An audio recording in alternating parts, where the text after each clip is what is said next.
Assalamualaikum warahmatullahi wabarakatuh. Perkenalkan, nama saya Amar Skandar Zulkarnain dari kelas 2 D4 ATA 2019. Jadi di sini saya akan mereview tentang Agile Mindset and Implementation pada saat kuliah tamu yang diadakan pada Jumat minggu lalu. Jadi di sini saya sudah merangkum atau mencatat bagian pentingnya untuk pada kuliah tamu. Setelah saya mengikuti dan telah menonton videonya kembali, saya mendapatkan beberapa hal yang penting yang perlu saya review. Jadi mungkin saya akan mulai terlebih dahulu. Jadi di sini pertama kali yaitu tentang pengertian agile. Agile itu sendiri. Agility yaitu berdasarkan kata agile. Agility yaitu kelincahan atau kecekatan. Jadi maksudnya di sini agility pada agile ini yaitu di mana untuk metode agile ini adalah bagaimana membuat tim dan produk kita itu adaptif terhadap perubahan pada era sekarang. Jadi produk yang kita buat itu bisa bersaing untuk ke pasar, sehingga tidak adanya kekurangan atau bisa kita bilang sempurna untuk pada era kita sekarang. Nah, untuk ini sejarahnya agile. Jadi pertama kali itu agile itu belum terbuat ya, belum terbentuk. Jadi sejarah awalnya itu era pertama software development, yaitu kebanyakan negara itu pada masa pembangunan itu membuat sebuah development software itu menggunakan metode waterfall atau air terjun atau secara bertahap gitu. Jadi di sini yang membedakannya yaitu adalah mindsetnya, yaitu mindsetnya tentang membangun menjadi standarisasi dalam membuat suatu itu harus bagaimana. Jadi bisa disamakan dengan building construction ya. Jadi tahapnya itu untuk membuat sebuah development software itu harus buat diagram, desain konstruksi dan lain-lain. Jadi hampir sama dengan untuk building construction. Nah, jadi pada saat itu pada era 1950 dan 1990 itu masih menggunakan pembuatannya itu masih menggunakan waterfall, yaitu yang pertama tahapannya membuat rekrutmen dokumen, yang kedua itu membuat desain arsitekturnya, serta pembagian job desk dalam teams, yang ketiga yaitu memulai developmentnya, dan yang keempat yaitu memverifikasi dan pengetesan, dan yang kelima itu check dan error dan maintainability. Nah, setelah itu kita lanjut ke tahun 1950 dan sampai 1985, yaitu muncul peraturan baru dari Menhan US untuk membuat semacam regulasi pengerjaan proyek dalam tempatnya untuk mengimplementasikan waterfall. Jadi pada zaman dulu itu bikin software itu harus bikin fungsional recruitment dulu, terlebih dahulu. Yang intinya itu harus ngelis secara lengkap. Jadi ada dokumentasinya. Jadi sebelum kita memulai mendevelopment sebuah software itu harus mengambil beberapa dokumen atau catatan, sehingga dokumen-dokumen tersebut menumpuk. Sehingga kalau kita perhatikan dari gambar ini, untuk yang tradisional itu untuk awal mula itu gambarnya itu maksud saya itu prosesnya itu hasilnya itu lancar untuk awal-awal karena untuk dokumentasinya. Tapi pada akhirnya pada hasilnya itu hasilnya akan terlihat buruk. Kenapa? Karena kita terlalu fokus untuk memplanning atau mencatat dokumen-dokumen tersebut. Jadi seketika produknya sudah jadi, ternyata banyak bug-nya, banyak error-nya. Jadi sehingga metode tradisional ini tidak efektif karena sibuk pada awal dan memperbagus dokumentasi sebagainya, ternyata pada akhirnya produknya itu gagal. Nah, jadi ini perbandingan ya tradisionalnya. Jadi pada saat zaman tradisional itu, era tradisional untuk development software itu masih menggunakan metode kayak building construction. Jadi ini ya perbedaannya, kemungkinan perubahan kebutuhan sangat besar, kemungkinan perubahan kebutuhan cukup kecil, perubahan tren cepat, dan perubahan tren lambat. Jadi untuk memproduksi sebuah software development itu tidak sama dengan memproduksi sebuah building construction. Jadi sangat tidak disarankan untuk menggunakan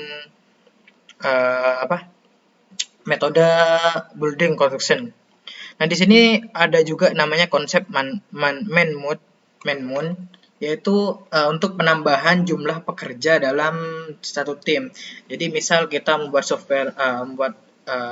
sebuah software dalam tim, itu ada konsep ketika kita menambahkan jumlah person atau orang dalam tim, itu malah akan menambahkan waktu, maksud saya mempercepat waktu untuk menyelesaikan produknya. Tetapi itu tidak berlaku untuk software development, itu hanya berlaku untuk building construction. Jadi pada building construction itu memang berlaku ketika kita menambah sebuah maksud saya menambah pekerja itu bisa untuk selesai produknya itu benar. Akan tetapi untuk konsep product development ini, software development tidak benar. Jadi ada kalanya ketika kita menambah sebuah orang itu dalam tim malah menambah beban atau menambah hal untuk menghambat gitu karena terlalu banyak. Jadi misal untuk 2 orang programmer itu sudah cukup, tetapi ketika kita menambah 3 orang programmer itu merasa terlalu lambat gitu. Jadi untuk tidak efektif untuk konsep man moon ini untuk software development. Nah, sekarang untuk era kedua, para ilmuwan berupaya memperlakukan propose solusi pendekatan untuk mempermudah coding development dan maintainable. Di antaranya itu design pattern, refactoring, disclosure kedua, memperbaiki metode development. Jadi di sini para ilmuwan membentuk aliansi dari beberapa metode development, yaitu antaranya RAD, UP, DSDM, Scrum, XP, Crystal Clear, Feature Development. Jadi untuk membuat aliansi yang namanya Agile Aliansi, yaitu intinya untuk menaungi atau memiliki payung bersama yang dikasih nama dengan Agile. Ini adalah foto beberapa pendiri Agile atau aliansinya. Nah, di sini dalam mereka ini untuk membuat sebuah mencetuskan aliansi Agile tersebut, mereka itu membuat 4 statement yang dinamakan dengan Agile Manifesto. Nah, di sini itu seperti gambar berikut, itu individual and interaction. Jadi saya jelaskan terlebih dahulu, untuk warna biru ini lebih diutamakan daripada warna hijau. Jadi kenapa? Contohnya di sini individual dan interaction, individual dan interaksi itu lebih didahulukan daripada proses dan toolsnya untuk agile. Jadi ketika kita untuk membuat sebuah produk, mendevelopment sebuah produk itu lebih mengutamakan individual dan interaksi sesama tim daripada kita terlalu memfokuskan pada proses dan tools. Jadi kita tidak harus memfokuskan pada tools dan proses. Jadi kita harus memakai tools ini. Jadi itu tidak bagus. Jadi lebih baik kita mementingkan individuals and interaction. Jadi di sini bukannya proses and tools itu tidak perlu, tapi lebih mendahulukan. Jadi kita dahulukan individualisme dan interaction. Habis itu kita baru menuju proses dan tools. Nah, setelah itu yang kedua working software, yaitu membuat softwarenya itu lebih penting daripada kita membuat sebuah dokumentasi yang terlalu banyak gitu. Jadi seperti yang saya katakan dari awal, untuk planning dokumentasi itu memang perlu, tapi akan tetapi itu tidak diutamakan. Tidak diutamakan itu untuk working software. Nah, setelah itu untuk customer collab lebih penting daripada contract negotiation. Jadi untuk kolaborasi dengan customer itu lebih penting daripada kita menegosiasi kontrak. Dan yang terakhir yaitu responding to change lebih baik daripada following a plan. Jadi di mana kita ada kalanya ketika kita mendevelopment sebuah produk itu kita harus mendahulukan adaptasi atau perubahan daripada kita mengikuti rencana, karena akan ada beberapa saat ketika kita mengikuti rencana itu malah akan menghambat proses development.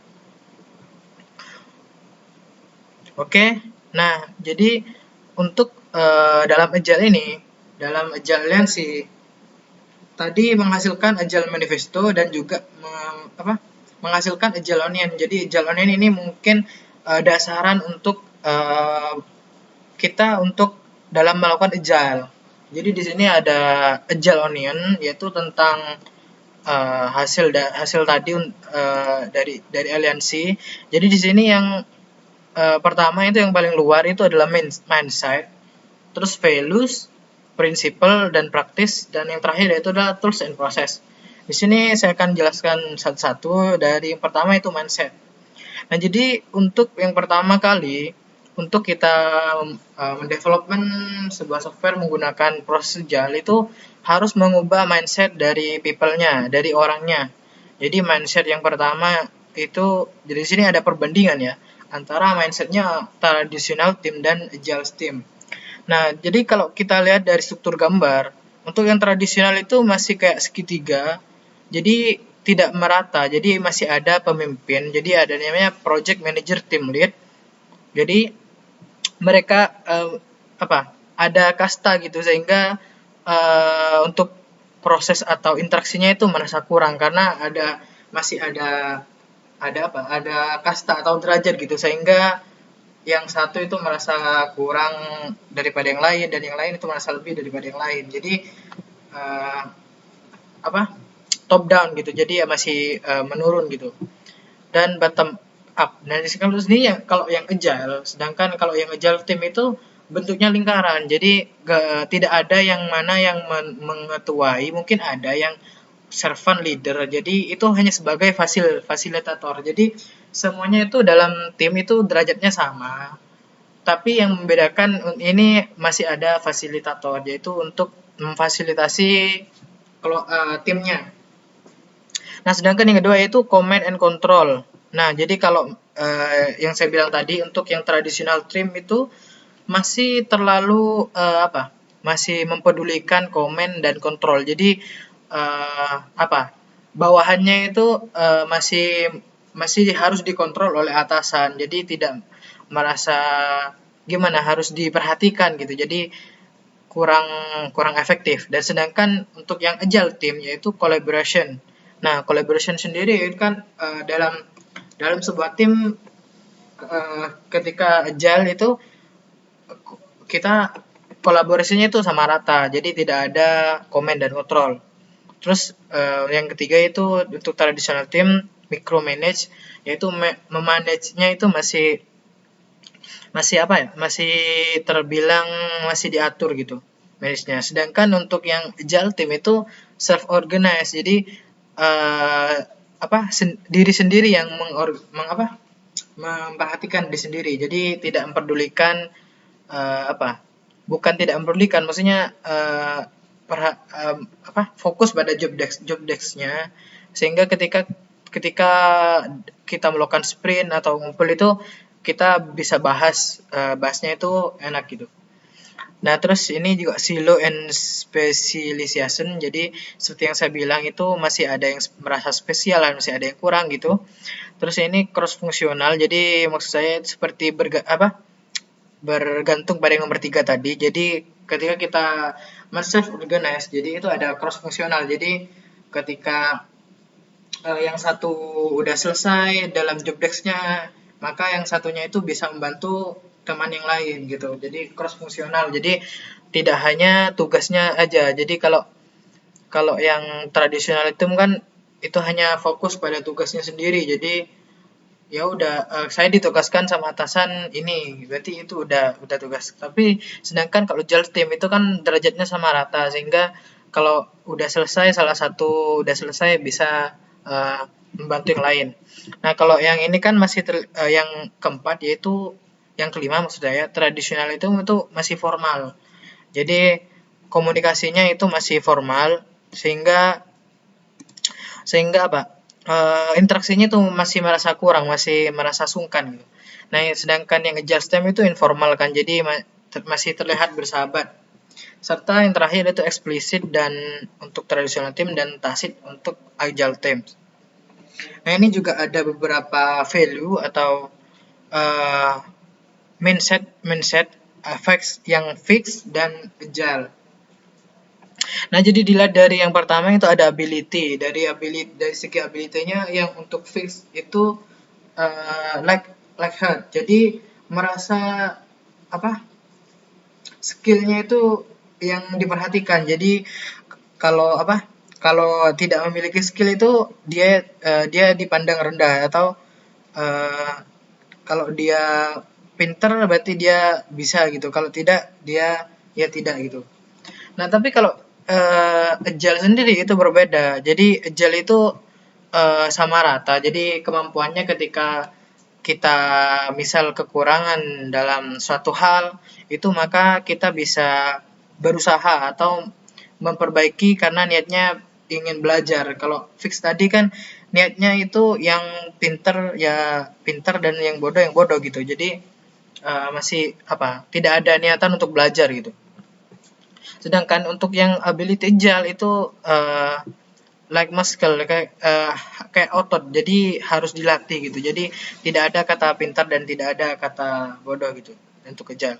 Nah, untuk yang kedua, untuk tujuannya. Nah, itu tujuannya itu yang fix itu untuk terlihat baik, untuk terlihat keren. Nah, sedangkan yang agile itu tujuannya untuk belajar. Jadi ini perbedaan yang sangat signifikan ya.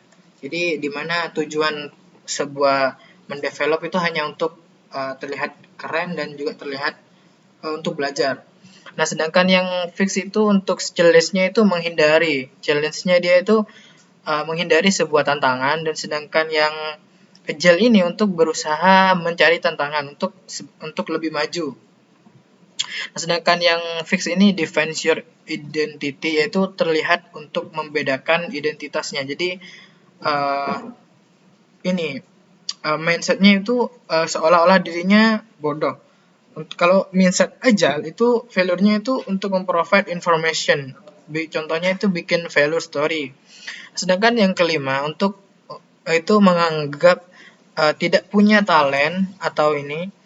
Kalau tidak punya talent berarti itu tidak ada usaha. Sedangkan untuk yang agile, effort itu merupakan jalan untuk menuju sebuah mastery.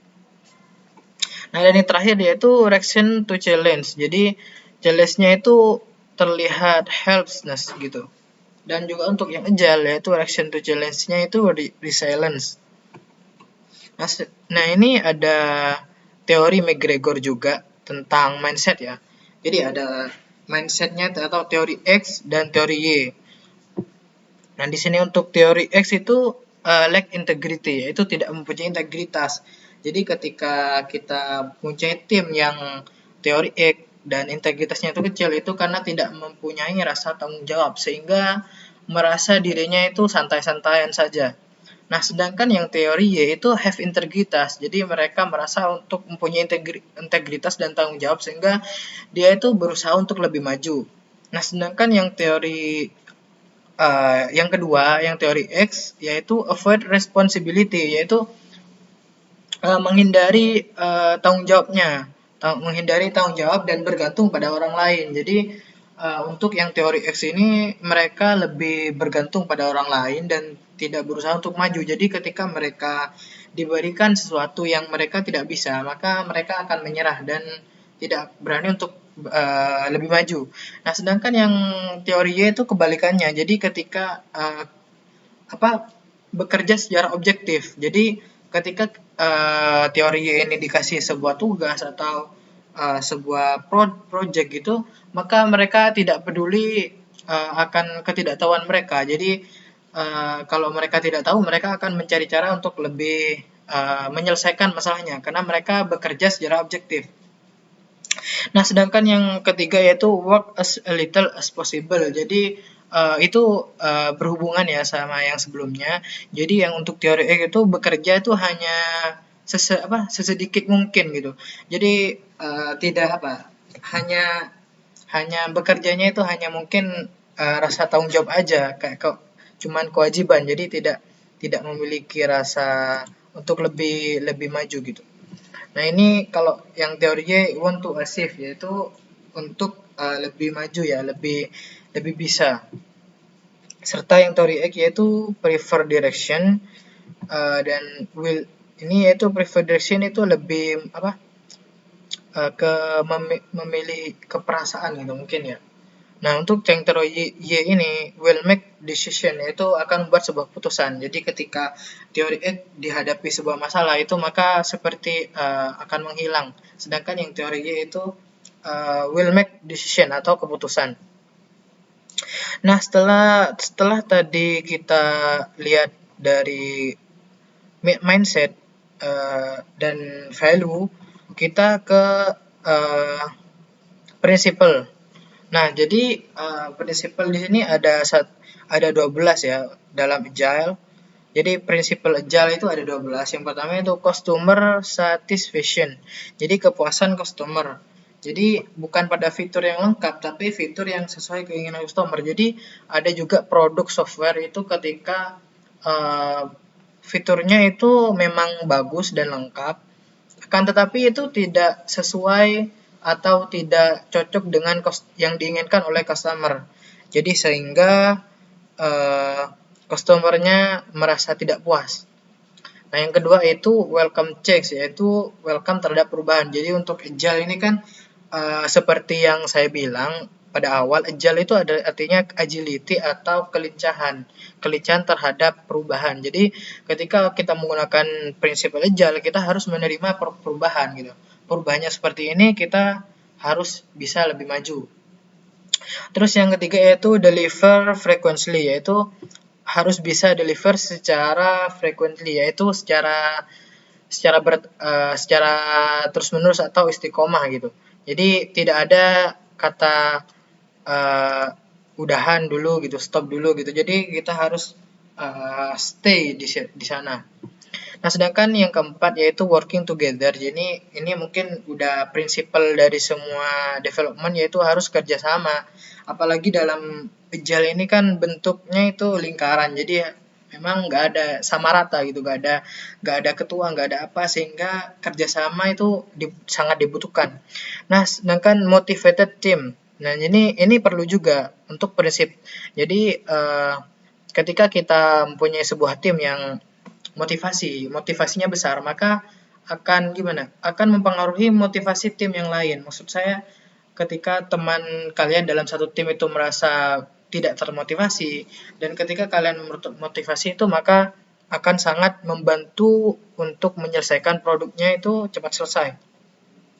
Nah, ini yang kelima yaitu yang keenam maksudnya itu face to face, yaitu dimana kita membicarakannya itu secara face to face, jadi tidak ada perlu sungkan-sungkan, jadi langsung face to face sehingga kita bisa tahu di mana kekurangan dan di mana kesalahan kita.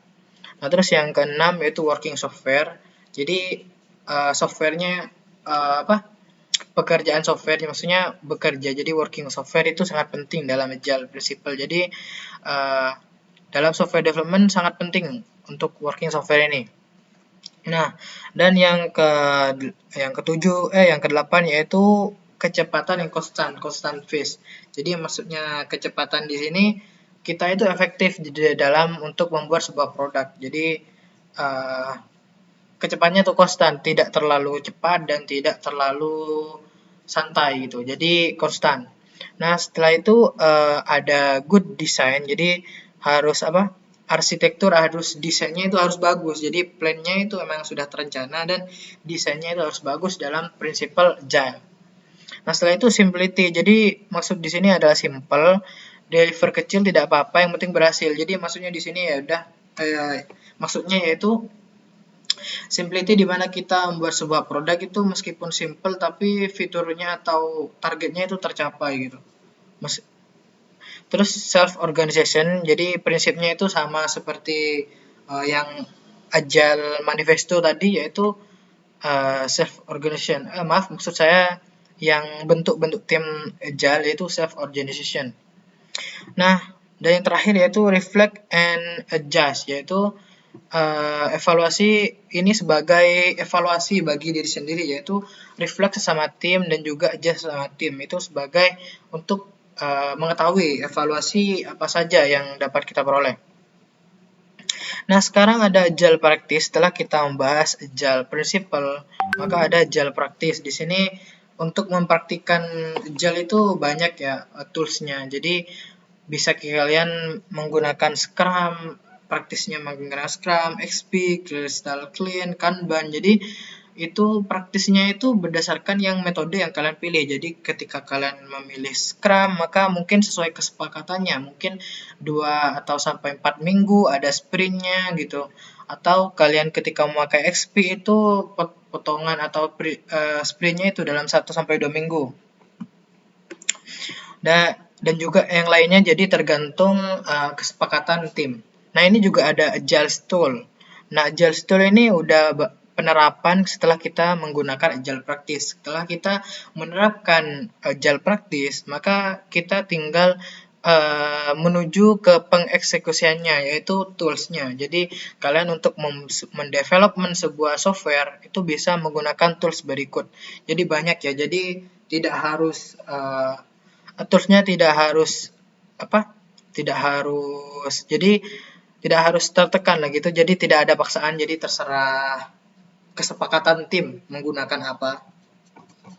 Nah, ini kita kembali ke Agile Union tadi. Jadi di sini sudah saya jelaskan mindset tadi. Mindset yaitu tentang pikirannya tadi harus diubah ke yang itu, yang ada teori X, teori Y itu. Dan ada value. Value ini berujuk ke manifesto tadi. Manifesto 4 statement tadi. Untuk prinsipalnya tadi Agile Principle yang ada 12, dan praktisnya itu yang tadi seperti Scrum, XP, Kanban dan lain-lain, serta untuk toolsnya seperti yang saya jelaskan tadi. Nah, setelah kita udah mendasari Agile Union, kita perlu juga mengetahui bagaimana mendevelopment Agile. Nah, jadi di sini saya sudah mencatat beberapa poin. Jadi dalam Agile Development yang penting itu adalah ketika kita harus adanya sprint. Jadi tidak boleh terus-menerus seperti waterfall. Jadi harus adanya sprint. Jadi untuk sprintnya sendiri itu tergantung dari kesepakatan tim. Jadi ketika mungkin dalam 10 bulan sprintnya itu 3 kali atau dalam sebulan berapa kali gitu. Jadi tergantung sesuai kesepakatan. Nah, jadi untuk mendevelopment sebuah agile itu harus ada sprint. Kenapa? Yaitu untuk apa? Untuk lebih efektif daripada kita menggunakan waterfall yang nanti malah akan terjadi error. Jadi kita harus menggunakan sprint, dan untuk waktunya sendiri itu berdasarkan kesepakatan atau berdasarkan permintaan dari customer atau user. Nah, setelah kita memahami sprint dalam Agile, kita juga perlu memahami prinsip iteratif dan incremental dalam Agile. Jadi maksudnya iteratif dan incremental dalam Agile itu adalah yaitu dalam satu sprint itu kita harus membuat sebuah MVP atau minimum valuable product. Jadi dimana ketika kita melakukan sebuah sprint, misal dalam 3 bulan kita memenuhi sprintnya, maka dalam sebuah sprint itu kita harus mempunyai satu fitur atau satu yang selesai dan itu pun usable. Jadi mungkin saya akan jelaskan langsung ke gambar ini. Jadi di sini ya perbedaannya ketika kita menggunakan incremental dan iteratif dan tidak. Jadi yang di atas tidak menggunakan incremental dan iteratif. Jadi perbedaannya ya seperti ini. Jadi ketika kita menggunakan incremental dan iteratif, yaitu ketika dalam satu kali sprint itu kan kita menghasilkan sebuah skateboard gitu. Nah, sedangkan yang ketika kita tidak menggunakan sebuah sprint itu, maksud saya tidak menggunakan incremental dan iteratif itu cuman menghasilkan sebuah ban gitu, sebuah ban. Nah, tapi di sini kembali ke kata incremental dan iteratif, yaitu usable, bisa digunakan, ada hasilnya gitu. Seperti yang saya lihat, ketika kita cuman menghasilkan sebuah ban itu tidak bisa dipakai, itu tidak bisa usable. Nah, sedangkan yang ketika kita menghasilkan sebuah skateboard itu sudah usable, meskipun itu hanya fitur hanya desainnya seperti ini, hanya seperti itu saja fiturnya, tetapi itu usable. Sedangkan kalau kita cuman menghasilkan ban saja, itu tidak usable. Nah, ini juga untuk sprint yang kedua, tahap yang kedua, yang di atas ini menghasilkan rancangan roda. Jadi roda belakang dan roda belakang dan roda depan. Nah, sedangkan kita ketika menggunakan iteratif dan incremental itu menghasilkan sebuah skuter. Nah, jadi di sini kembali kata useful, usable ya. Jadi di mana kita dalam sebuah sprint itu menghasilkan sebuah fitur atau sebuah produk itu harus bisa digunakan, harus ada useful. Jadi meskipun produknya itu belum sempurna, jadi seperti yang ini, meskipun belum sebuah mobil, tetapi masih skuter, tapi dia itu useful. Tapi daripada kita menggunakan metode yang atas, dia itu masih menunggu sprint keempat atau tahap keempat yang sampai bisa digunakan. Sedangkan yang ini pada tahap pertama saja itu bisa digunakan meskipun itu dalam masih bentuk sederhana banget. Jadi intinya incremental dan iteratif yaitu useful atau usable, yaitu dapat digunakan. Jadi dalam satu kali sprint itu produk kita itu bisa digunakan meskipun tidak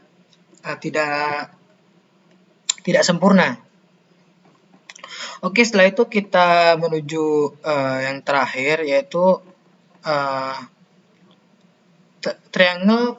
triple constraint. Jadi di sini perbedaan antara tradisional dan agile untuk segi triple constraint-nya. Jadi kalau tradisional tadi kan di sini ada fiturnya itu fix. Jadi dalam pembuatan fitur dalam sebuah software development itu sudah ditentukan awal-awal dengan owner, sehingga tidak ada sehingga nanti hasilnya quality-nya ini akan tidak bagus atau setengah-setengah karena time dan cost-nya itu memiliki perubahan atau variabel ya, tidak fix, sedangkan fiturnya fix. Jadi nanti akan terjadi crash ketika time dan cost-nya itu berubah, tetapi fiturnya itu sudah ditetapkan dari awal, sehingga kualitasnya itu maka akan setengah-setengah. Nah, sedangkan ketika kita membandingkan yang agile itu kan time dan cost-nya itu sudah ditetapkan dari awal. Jadi di mana time sprint-nya, maksud saya itu lama pengerjaannya dan sprint-nya dalam 10 bulan, dalam berapa bulan itu sudah ditentukan. Dan cost-nya ini maksudnya hasil dari produknya. Jadi meskipun hasilnya itu masih belum sempurna, tapi setiap berhubungan sama time atau sekali sprint itu ada hasilnya gitu. Sedangkan ini kan hasilnya masih tidak digunakan. Nah, setelah itu ada quality atau fitur.